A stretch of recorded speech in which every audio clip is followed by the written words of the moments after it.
All right, good morning. Listen, the van's a mess. I mean, a little of a mess, but there she is, baby. So we keep, there's the 3/4 horsepower motor that I didn't have the other day.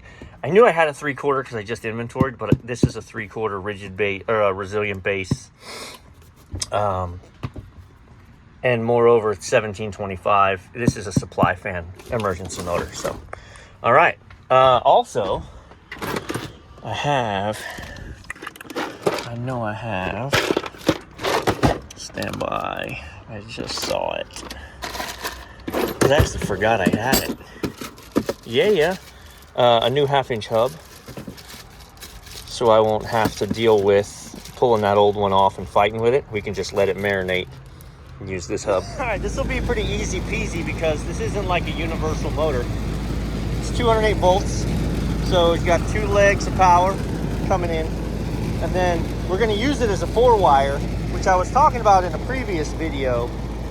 There's certain scenarios that it makes absolute sense to use it as a 4-wire, and this is one of them because they're gonna mount the capacitor right there. But it's gonna be mounted this way when we put it in. So what we wanna do is leave those rubber plugs in, and I pull them from the bottom so that no moisture can build up in here while it's this way. All right, I have the motor clamped down. I have the hub clamped down.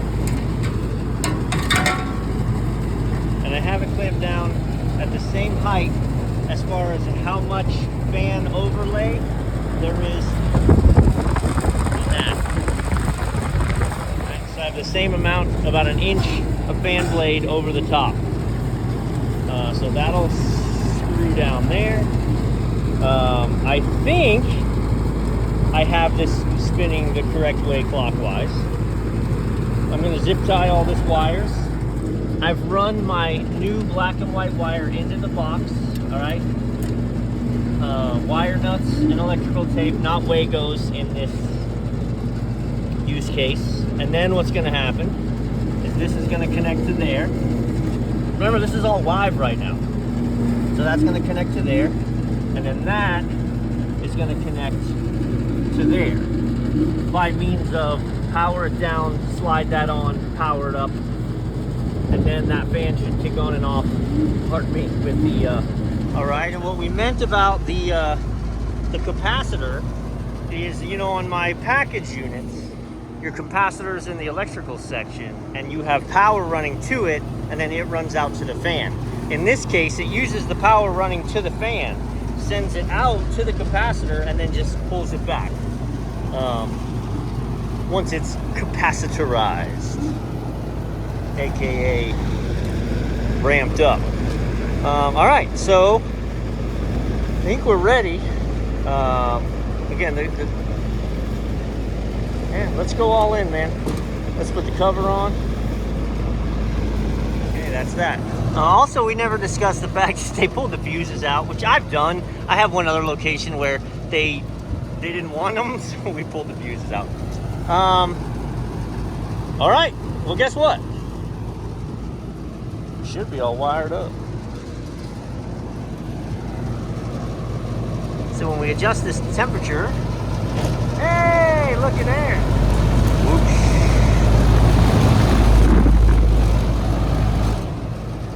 All right, she is indeed spinning the proper direction. There you go. Yeah, and how these work is there's a physical temperature probe, right, strapped to the, gosh, is it to the outbound water temperature? Yes. So that if it's not cooling enough, so the first one's set to run basically all the time. If it's, let's see. All right, so it's actually 80 right now, but we're gonna leave this alone. We're gonna leave the primary set for 60. Sorry, we're gonna leave the primary set for 60. And then this other one,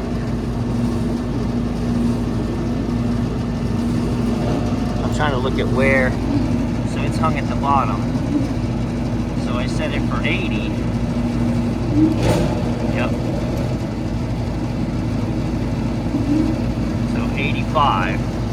So if the one fan stops reaching temperatures that we need, holding them down, right? As the ambient gets hot enough out here, both fans will kick on, both fans will run. Easy enough. I haven't done this yet, but I want to show you something. So I told the owner this fan is locked up. And right now this is blazing hot, that discharge air. So, see if I can see. I don't want the motor. Yeah, I mean 110, 112, 105. Got a lot of discharge temperature there, man. You need both fans running right now, and you don't got them. They said their AC company is going to come take care of it, so because I can't help myself. This is super interesting. So this location, right? I've been on scene for a while, but this is an OG, man. This guy has been a DQ operator, I'm not even kidding you, for like 50 years. And so he has a very good relationship with a local AC company that's taking care of his stuff. And so when I pointed this out to him, he's like, oh, I'll call them. They take care of all my ACs. And so he lets me. I do all the other stuff. I fix his exhaust fans. I fix his refrigeration, but I don't touch his air conditioning units. But, so today is 9/11. Added 5 pounds. Has a leak. Found one at the liquid line dryer. Well, it's interesting, because where is the liquid line dryer gonna leak from? Right? There ain't no other liquid line dryer in there.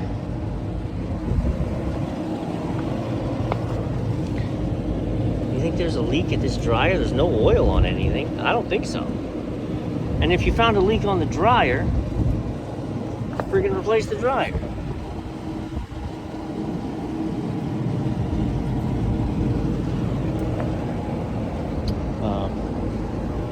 What was concerning to me is the unit just clocked out, and I didn't know whether it's because it was satisfied, but you can hear this motor's still buzzing. This motor shouldn't be energized if the condensing unit dropped out. I was curious to see what the contactors and such look like. All right, well, she's got no alerts, so contactor looks good enough.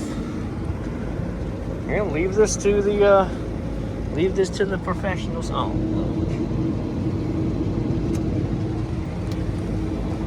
Boys.